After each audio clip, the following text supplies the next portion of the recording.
आषाढ़ का महीना था। राज्य में बारिश हो रही थी। धर्मराज युधिष्ठिर भगवान कृष्ण से मिलने उनके कक्ष में आए हुए थे। युधिष्ठिर भगवान कृष्ण से कहते हैं, हे केशव, शास्त्रों में इस माह में अधिक से अधिक यज्ञ करने का विधान है। ऐसे में आषाढ़ माह में शुक्ल एकादशी आने वाली है। कृपा करके इस व्रत का महत्व बताएं। भगवान श्री कृष्ण कहने लगे कि हे युधिष्ठिर, जिस कथा को ब्रह्मा जी ने नारद से कहा था, वही कथा मैं तुमसे कहता हूँ। सुनो। एक बार देवर्षि नारद जी को एकादशी के विषय में जानने की तीव्र इच्छा हुई, तो उन्होंने ब्रह्मा जी से आग्रह किया कि वो आषाढ़ माह की एकादशी के विषय में बताएं। तब ब्रह्मा जी ने नारद मुनि को सतयुग के राजा मांधाता से जुड़ी एक कथा सुनाई। कथा कुछ इस प्रकार से है। सतयुग की बात है, जब धर्म अपने 4 पैरों पर खड़ा था। इस समय सत्य, तप, यज्ञ और दान का बोलबाला था। राजा हरिश्चंद्र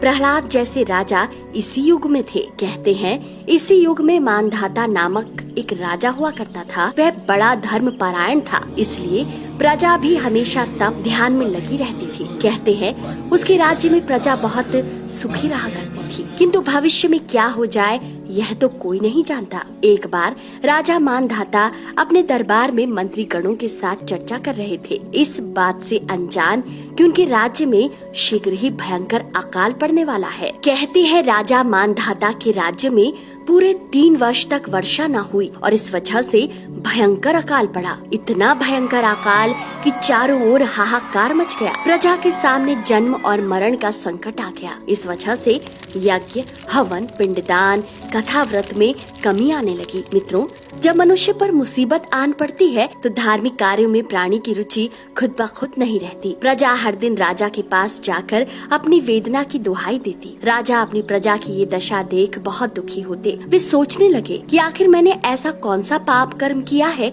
जिसका दंड मेरी प्रजा को मिल रहा है। राजा इन सभी कष्टों से मुक्ति पाने का कोई साधन ढूंढने लगे और इसी उद्देश्य से जंगल की ओर चल दिए। राजा मांधाता जंगल में घूमते घूमते एक दिन ब्रह्मा जी के पुत्र अंगिरा ऋषि के आश्रम में जा पहुँचे और वहाँ उन्होंने उन्हें साष्टांग प्रणाम किया। ऋषिवर ने राजा मांधाता को आशीर्वाद देकर यहाँ आने का कारण पूछा। तब राजा मांधाता ने हाथ जोड़कर कहा, हे महात्मन, मैंने जीवन भर सभी प्रकार से धर्म का पालन किया है, अपनी प्रजा को अपनी संतान की तरह माना है, लेकिन आज मैं अपने राज्य में दुर्भिक्ष का दृश्य देख रहा हूँ। मेरी प्रजा चीख पुकार कर रही है, मुझे उनकी व्यथा देखी नहीं जाती। आखिर ये सब किस कारण से हो रहा है? हे मुनिवर, कृपया इसका समाधान करें। व्यथित राजा मांधाता के वचन सुनकर महर्षि अंगिरा ने राजा की परीक्षा लेने की सोची। उन्होंने राजा से कहा, हे राजन, सब युगों से उत्तम यह सतयुग है। इसे स्वर्ण युग की संज्ञा दी गई है। हे राजन, इसमें छोटे से पाप का भी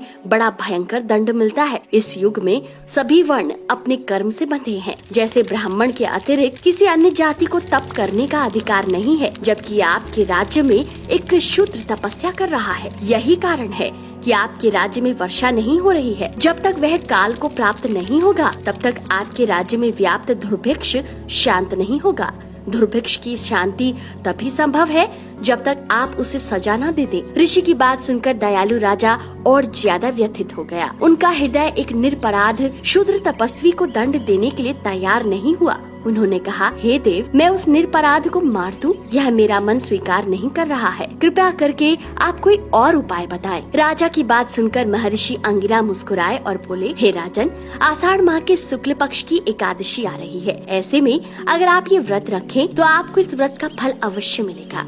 आपके राज्य में अवश्य वर्षा होगी। राजा ऋषि का आशीर्वाद लेकर अपने राज्य की राजधानी वापस लौट आए और उन्होंने चारों वर्णों सहित पद्म एकादशी यानी देवशयनी एकादशी का विधि पूर्वक व्रत किया। व्रत के प्रभाव से उनके राज्य में कुछ ही क्षणों में मूसलाधार वर्षा शुरू हो गई और देखते ही देखते पूरा राज्य धन धान्य से परिपूर्ण हो गया। प्रजा में प्रसन्नता छा गई। एक बार पुनः राजा मांधाता की प्रजा वेद, तप और ध्यान में लीन हो गई। मित्रों, ब्रह्म वैवर्त पुराण में देवशयनी एकादशी के विशेष महात्म्य का वर्णन मिलता है। इस व्रत को सतयुग से कलयुग तक सभी करते आए हैं। सबकी मनोकामनाओं को पूरा करने वाला देवशयनी एकादशी का ये व्रत क्या आप भी रख रहे हैं?